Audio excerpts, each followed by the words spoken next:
किसानों, नौजवान साथियों, पत्रकार बंधु, पुलिस प्रशासन के लोग, हमारे गायक मंडली, हमारी बहनें, मुद्दा जमीन अधिग्रहण का है।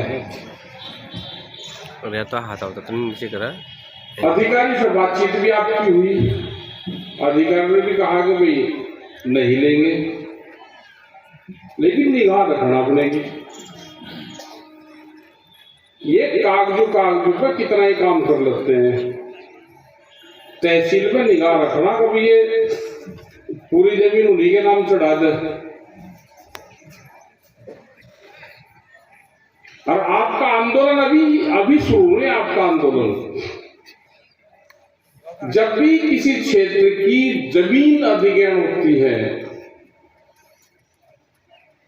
जब वहां पे खूंटी काटनी शुरू करेंगे पिलर, वहां से शुरुआत होती है अधिग्रहण की, और वहां से शुरुआत होती है आंदोलन की। उसको आप उखाड़ने का काम करो लोगों। उनकी जेसीबी चलेगी, वे आपकी फसल को उजाड़ेंगे, तो उसको वही रोकने का काम करो। 2-3 लोग पहले गांव की जमीन देते हैं। एक तो राशन डीलर जो होगा उसकी निगाह रखना, वो सबसे पहले जमीन के सिग्नेचर करेगा। जिसका बंदूक का लाइसेंस होगा, जो सरकारी मास्टर होगा, जिसके पट्टे की जमीन होगी, और गांव का प्रधान बहकाने का काम करेगा। ये सबसे पहले जमीन अधिग्रहण में सरकार का सहयोग करते हैं। इनकी निगाह रखना। 5 आदमी है, 5, इनकी निगाह रखना, तो जमीन कहीं नहीं जाती। देखो, ये हाईवे बने, यहाँ पे कॉलोनी बने, इंडस्ट्रीज बने हैं, उसमें लोहा, स्टील, गिट्टी, मोरम, रेत, मिट्टी, लेबर, इंजीनियर, ठेकेदार और अधिकारी सब बाजार भाव पाते हैं।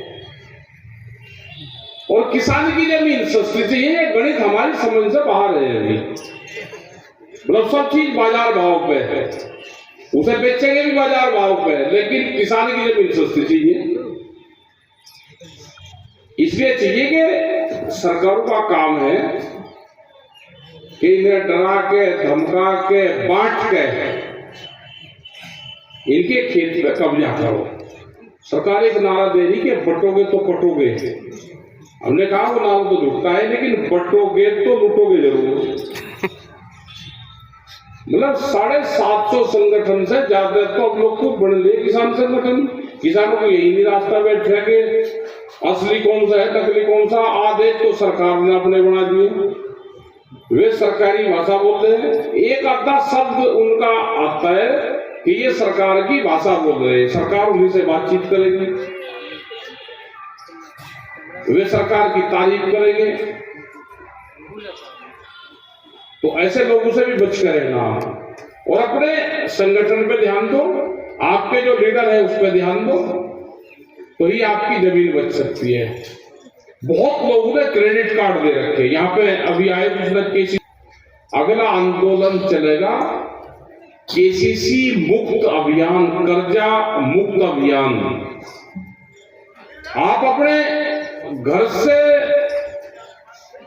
घर का खर्चा चलाने के लिए फसलों के दाम बढ़ाने के आंदोलन नहीं करते। आपको जरूरत पड़ी, उसने कर्जा बढ़ा दिया, आपने 2 लाख रुपए लिया, अगले साल उसने 2.5 कर दिया, उससे अगले साल 3 कर दिया। तो फ्री का थोड़ा है, फ्री का नहीं है वो देना पड़ेगा। और इनकी प्लान क्या है? इनकी प्लान है कि किसान ज्यादा से ज्यादा कर्जा ले ले, उसके बाद में रिकवरी मैन, जो बड़ी कंपनियां हैं, वो सरकारों को, बैंकों को फाइनेंस कर रही है। अब एक नई कंपनी आई, वो बैंकों को फाइनेंस कर रही है। वो कह रही है मिर्जापुर का, इसका विंध्याचल मंडल का पूरा जो किसानों का कर्जा आएगा 10,000 करोड़ का है, तो 10,000 करोड़ की हम गारंटी दे रहे हैं, इसको रिकवरी करने का अधिकार आप हमको दे दो। अभी उनके बोनसर आएंगे आपके पास में, वे कहेंगे कि कर्जा दे दो, नहीं है तो जमीन दे दो। ये कंपनियां आपकी जमीन लिखवाएंगी, तो बैंकों में पैसा जमा नहीं होगा, आप बैंक लैंड बैंक, जमीन के बैंक बनेंगे। 2047 तक जो ये मौजूदा सरकार है ये चाहती है कि किसान की 70% जमीन व्यापारियों के पास में चले जाए। ये सरकार कोई राज करने थोड़ा आ रही यहाँ पे कि राज करेगी और ये उसकी बात करेगी कि एजुकेशन बढ़िया हो, हेल्थ बढ़िया हो ना। ये है कि देश गरीब हो। आपने कोई देखा कि कोई राजा ये चाहता हो कि मेरी जनता गरीब हो? लेकिन जो आजकल की जो ये सरकार है ना, ये पूंजीपतियों की सरकार है।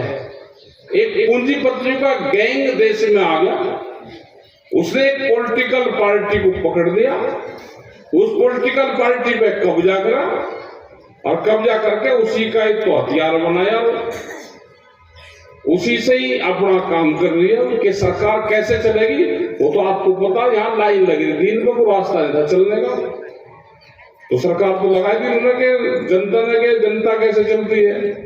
ऊपर की 2.5 महीने से कोई काम हो ही नहीं रहा, कोई बीमार है या कोई स्कूल का काम है, कुछ नहीं हो रहा, सब धंधे पर लग गया कपड़े पे। अपनी खेती पे करो काम, खेती पे